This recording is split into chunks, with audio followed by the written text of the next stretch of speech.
I will seek recognition. Madam Chair, I have an amendment at the desk. The clerk will designate the amendment. Amendment number 9, printed in the congressional record, offered by Mr. Turner of Ohio.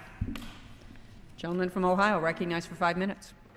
Madam Chair, my amendment increases by $5 million the minimum level of funding for the International Trade Administration, the amount that they must devote to cracking down on unfair Chinese trade practices.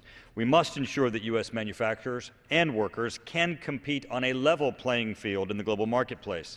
Unfortunately, unfair trade practices from countries like China make this increasingly difficult. Since the year 2000, there has been a 300% increase in the amount of goods imported from China to the United States. Moreover, the Import Administration tasked with cracking down on unfair trade practices has for years experienced a growing workload of cases involving trade with China. In my own Dayton community, paper producers and their employers have been hurt by unfairly subsidized imports of thermal-coated paper from China and Indonesia. For the last several years, Congress has directed the International Trade Administration to devote the same level of funding, $11.4 million, for China anti-dumping and countervailing duty enforcement and compliance activities.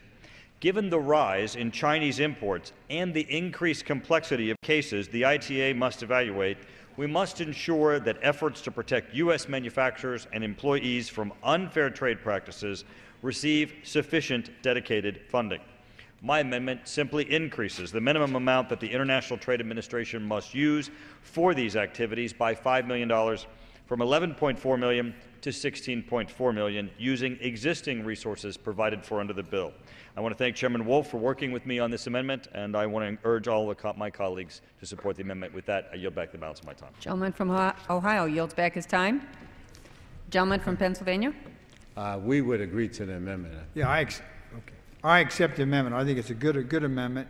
The committee continues to support International Trade Administration, particularly with regard to China. And I won't go on, but I thank the gentleman for the amendment, and I completely agree with it and urge all members to support it. Gentleman from Virginia yields back his time. And the question is on the amendment offered by the gentleman from Ohio. Those in favor signify by saying aye.